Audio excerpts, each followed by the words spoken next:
Good morning, everyone. As I was telling him, I'm Julio. I'm a PhD candidate in the Department of Energy Resources Engineering.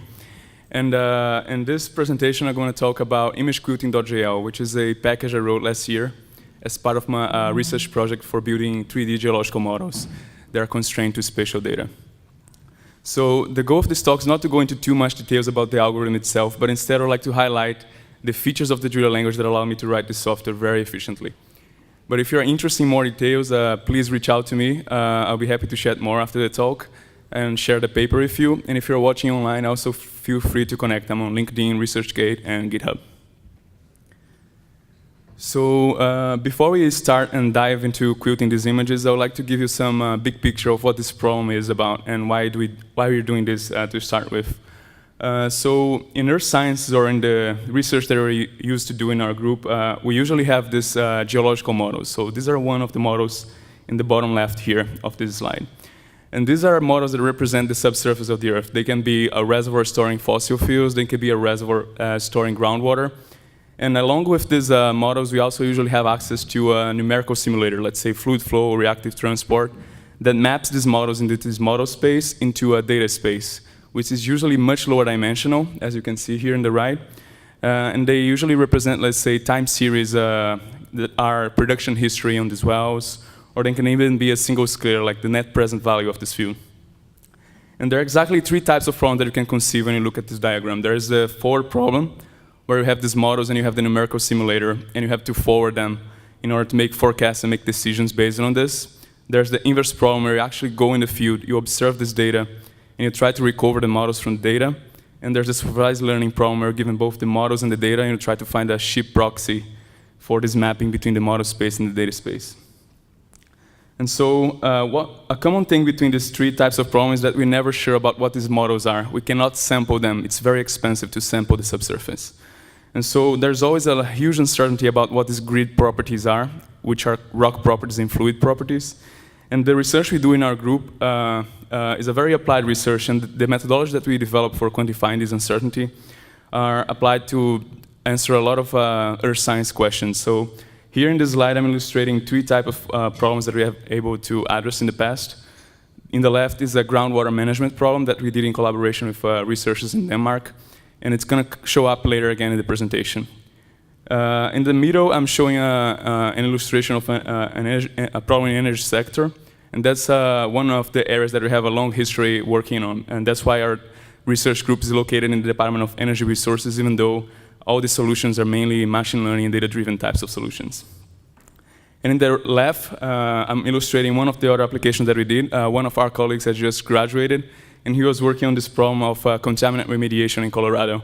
So what happened is some nuclear waste was deposited next to a river, believe it or not. So what's happening right now there is that this uranium is infiltrating the rock, and this plume is evolving and getting closer and closer to the flow stream. So people are concerned about this issue, and they're trying to remediate the situation by injecting chemicals in the rock, and these chemicals interact with some bacteria that in turn precipitate this uranium into some non-movable form. And so all these questions that you have to answer are, where should I drill out, where should I inject, and what should be my optimal strategy? And they depend on this geological model, and you're never sure about this model.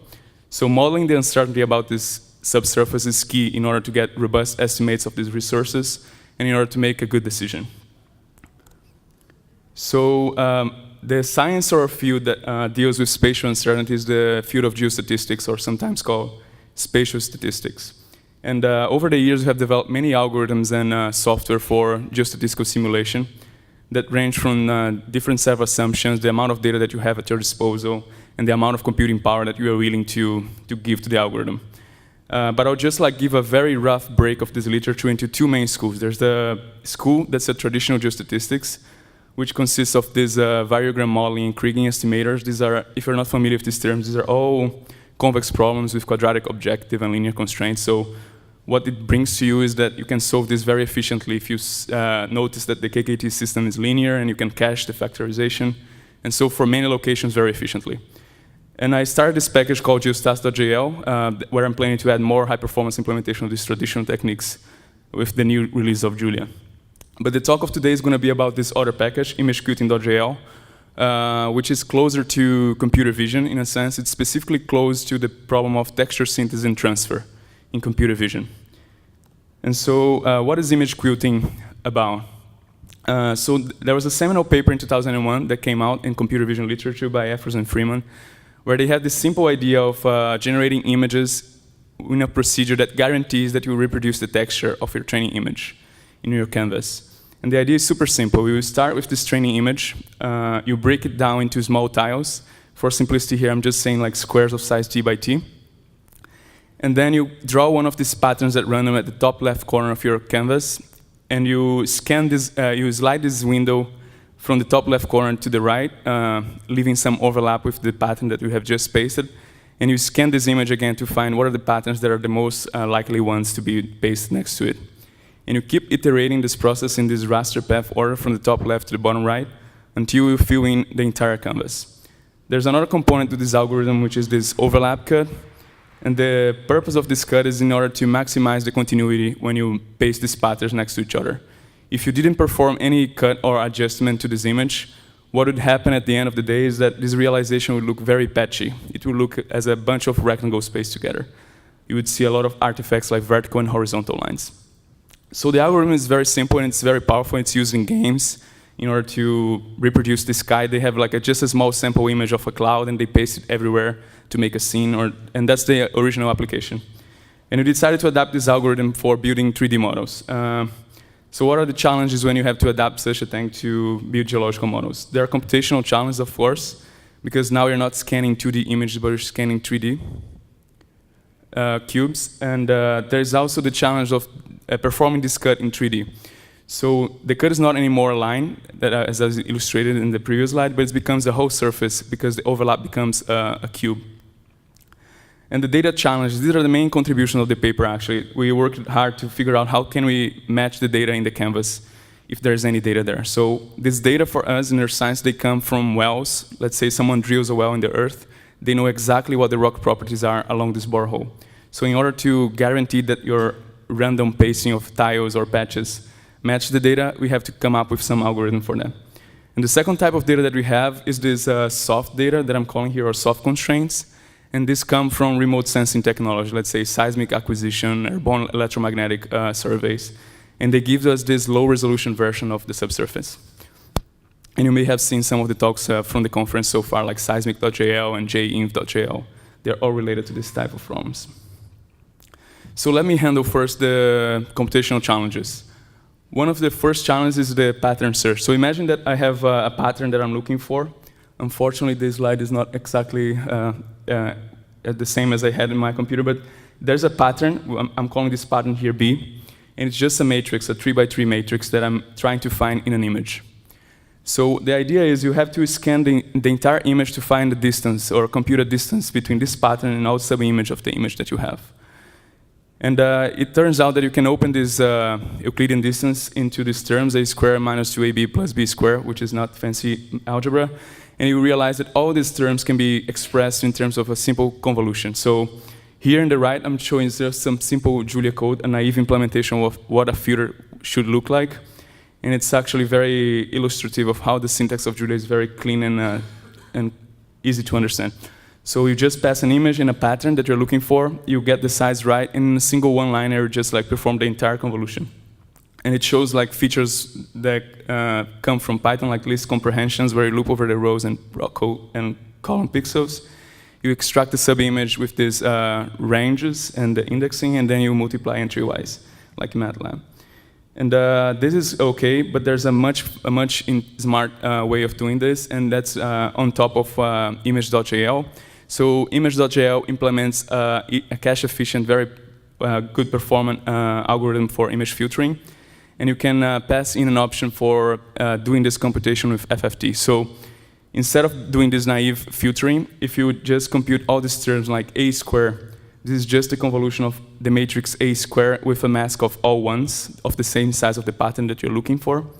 Then AB is the convolution of A and B squared is just the sum of the entries of B. And if you do just this simple trick, you get a speed up of 1000x. And for this simple example in 2D with this image, which is like 1 millisecond to 1 microsecond, doesn't matter much. But it's a game changer when you go for 3D. So if you look at these models that I have put online on this package called geostats.image.jl, these are like some typical models that we have in our literature. And if you look at the geostatistical simulation literature, that all the other algorithms that have been proposed that fit in the same class, they take more than like 30 minutes or 1 hour, or even like in the very worst case scenario, like a day, to generate these models conditioned to data. Whereas imageQuilting.jl, like right now, it takes less than 10 minutes on the CPU. And as we'll be showing later, with the use of GPUs in Julio, we also put it down to 6 minutes or even 3 minutes. The other challenge that I was talking about is the cut. So in order to guarantee that this image look continuous, you have to perform a cut whenever you're pasting these patterns together. So there was this very important paper also in computer vision by Quatra and others in 2003, where they proposed this idea of representing your overlap as a graph. So what happens is you have your overlap region here illustrated in this in the center of the slide, and each pixel in this overlap becomes a node in a graph, and so we form this lattice graph. And you also add 2 additional nodes to this graph. One node for the patch A that was already pasted in the image, and the patch B that's coming. You make the node for the patch A a source node, and you make the patch B a target node. And there's a theorem in graph theory that says if you find the maximum flow between the source and the target here, you also find a corresponding cut that maximizes continuity in this overlap.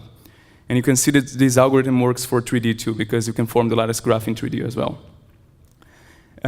This then gives us a general segmentation of this overlap region. And this algorithm depends on this maximum flow algorithm, right? So the maximum flow algorithm proposed in the paper is this one by Bogikov and Komogorov in 2001. And it was originally written in C++. It's an algorithm that performs cuts in polynomial time, and it's provably optimal for binary segmentation. But the code that I have provided in C++ is actually C. It's playing with buffers, pointers. It's not using the standard library. It's very low level. And I decided to rewrite it in LightGraphs. It's available in LightGraphs if you want to play with it. And I'm illustrating here in the left one example of an overlap happening in this image where I have some pixels marked as black with capacity for flow. And if you try to flow from the left to the right, the algorithm, by finding the maximum flow, also can figure out that in the top left there's a rectangle marked in blue, and in the bottom right there's a rectangle marked in yellow. And everything as gray can be assigned any of the labels. So by doing this cut, we maximize continuity. And as you can see here, we have solved like some of the main computational challenges regarding this algorithm for 3D. And so one of the things that I also want to emphasize is that we have access to OpenCL.jl and CLFFT.jl, and this gives us all the power of CPUs, even on my personal laptop. So these examples that I was mentioning, I was running on my integrated Intel graphics card, and that's already a very big boost, and I really care about portability in this case. And these are the computational challenges I was mentioning to you, but now it comes the interesting part, which is the data challenges. So what is very different in nature that's not present in computer vision problems in general is that the images that we get, they come from what we call non-stationary processes. So the patterns that show up in this domain, they look different depending on the location you're looking for.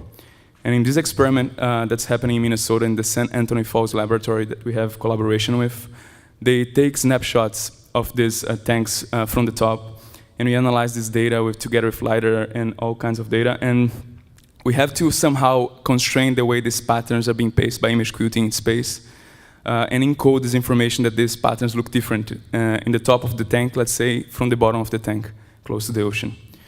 And so the same way when you try to impose this encoding, which is imposed by this auxiliary variable that I'm showing here in the figure, we also have to impose these constraints in 3D. So let's say I have a meandering river that's evolving over millions of years, as you can see in the bottom left. You can see that these channels, they are like meandering, but they are restricted to some range in the center that I'm illustrating in reddish color. And we want to make image quilting put these channels in the right place and not everywhere. That's the main goal of this part of the talk. And I'm going to skip a lot of details about how we managed to do this, algorithmically speaking, and I'm just going to go straight for the computational complexity of this trick. So what we have to do in this case is that, first of all, we also have the same overlap that we had before when you're looking at the given tile location. So I'm here at this illustration, I'm looking at the second location in the canvas where I'm trying to paste something there.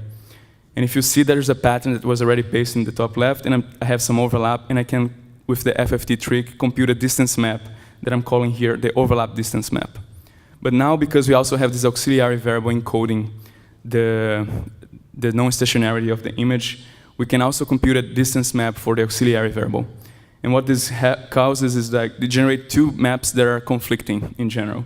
And we have to somehow aggregate this information. And the first thing that we do, we convert these maps that are distanced in different units into ranks. And that is, we get the pattern that has the smallest distance, and we put in the first location of this array. And you do the same for the second pattern and so on, and you generate these two arrays of ranks. Then, because these are conflicting information, we have to figure out how to find a pattern that's both good in terms of the overlap or continuity, and also good in terms of being in agreement of the auxiliary variable. So the way we do this is we perform this intersection between these ranks, but we start relaxing the auxiliary variable until we get a set that's non-empty. So as I'm illustrating this GIF here in the bottom left, I have this 3D model. It starts looking at the center, which is the most likely part of the domain that should contain the patterns that I'm looking for, and it expands until the set is non-empty. So as you can see, like, this operation is very expensive because at each tile location, I perform a relaxation in 3D, which is this map, and for each of these steps of the relaxation, I take intersection between two sets. And how can that work efficiently, right? So the trick here is that these distances are calculated with the FFT, so that makes it fast. The sorting is not as expensive because these maps are not completely random, so they're partially sorted somehow. And the relaxation is also very efficient to implement in Julia because we have all kinds of capabilities of indexing Boolean subsets of arrays, and everything is super clean, and it gets converted into very efficient code behind the scenes. And the intersection, the trick here is that we notice that the maximum number that can occur in these arrays is the total number of patterns in the image. So actually, this is an intersection between bounded sets. So we can replace this entire operation by a simple bitwise AND between these two arrays where they have a 1 when the pattern is present and 0 otherwise. So given all these tricks, we can come up with an algorithm that's decently fast. And we solve also the idea of constraining these patterns to this auxiliary variable. So if I give an image from this experiment in the top left and I give some auxiliary variables, the image quilting pastes these patterns in a way that tries to respect this information. The same for the 3D model. If I have a meandering river and I have this auxiliary variable, the image quilting tries to paste the channels at the center. And we have more examples. If I have this training image in this auxiliary variable, as in the top left, I can generate these 3 realizations, and we can also create any kind of fun image like this one for the JuliaCon icon, where we paste the patterns from one image into an arbitrary image. Now the second data challenge is that one of matching point data, and these are again coming from the wells. So let's say I have a well drill on this rock and I want to match this data. The first issue is that the first objects that we're handling here in this image quilting is their tiles, their patches or cubes. And the data that comes to us as point data comes as pixels or voxels. So these are in different support.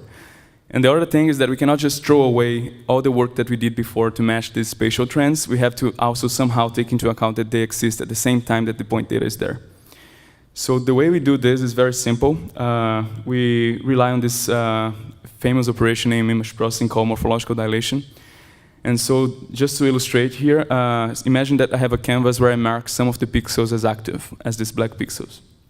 By performing a dilation, which is again another sort of convolution with an appropriate mask, you dilate these seeds outwards. And if you keep doing this dilation successfully by just successive calls to image.dilate, you get a path that goes from the seeds and outwards.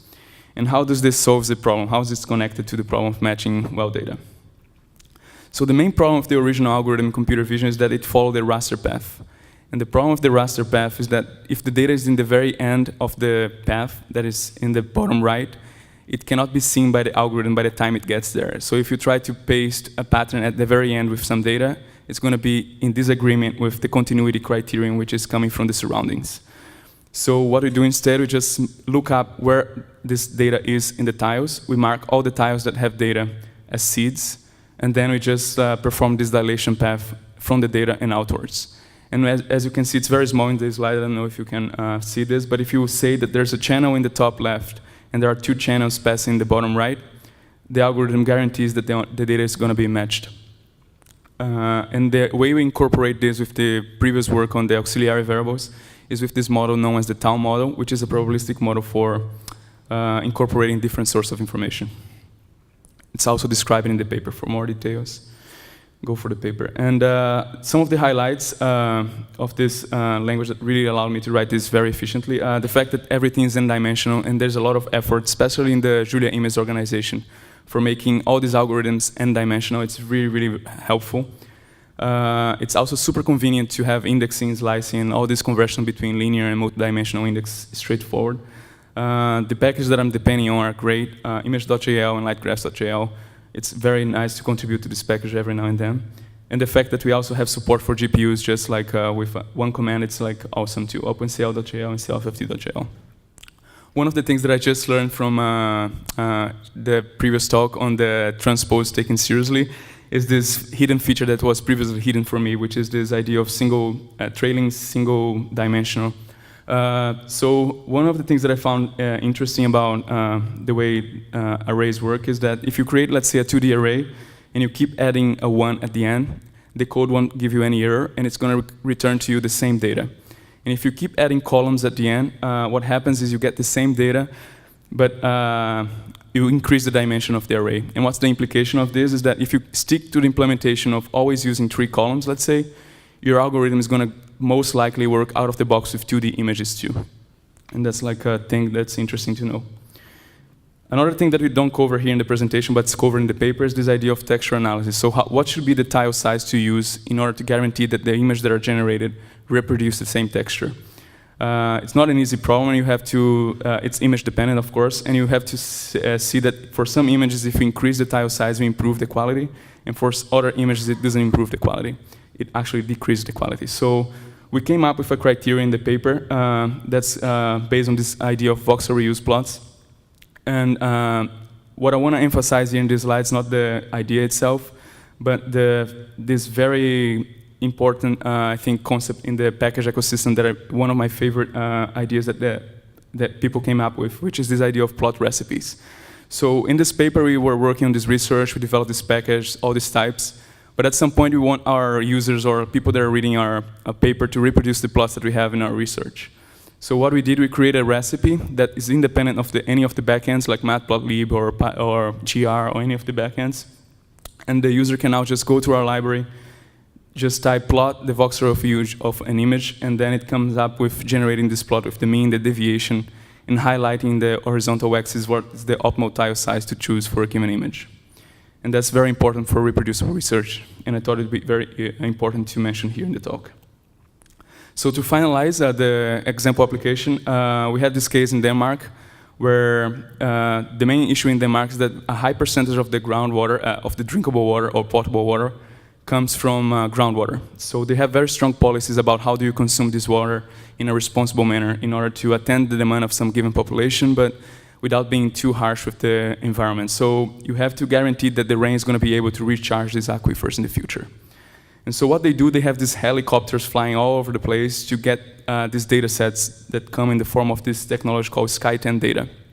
And these are just maps, as shown here in the left, that try to get an X-ray of the subsurface at low resolution. So what happens is that at this phase of the process, there are a set of geologists, geophysicists, and hydrologists. They go together and they try to interpret this map and generate a single geological model in order to perform this forecast with some fluid flow model. The problem with this approach is that it's a single interpretation, and the interpretations are subjective, of course. It completely ignores the uncertainty about the subsurface, and that's not what we want. So instead of doing this, what we do in this paper also is we generate hundreds of these models with image quilting.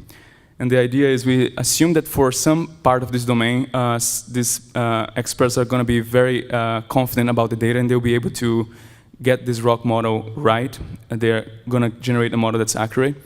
But so for some other part of the domain where it's not accurate, they have to rely on this spatial trends, which is the Sky10 data. So what we do, we fix half of the domain to be our training image, which is the part where the expert is very confident about. And the other half, we just ask image quilting to generate that for us in many realizations. So in this application, we use all the features that we have developed. The left part is going to be point data, so the algorithm will be smart enough to skip that and avoid computation. And in the right part, we're going to just follow the trend. So by generating these hundreds of models, what we can do now is just forward them with Monte Carlo, and this is going to give us a set of forecast curves instead of just a single curve. And what this buys us is the quantification of uncertainty. That's what we care about. And so the conclusions are, we're happy to say that this is the fastest geostatistical simulation algorithm in the literature so far. It beats other algorithms written in C++, C, Fortran, and MATLAB. The paper is out. It's in Computers and Geosciences if you want to check it out. And I want to, again, say that it's very nice to implement this code in Julia. It was very straightforward, and I couldn't imagine implementing all these tricks in another language. It would be super painful. Thank you very much, and I would be happy to take any questions and comments.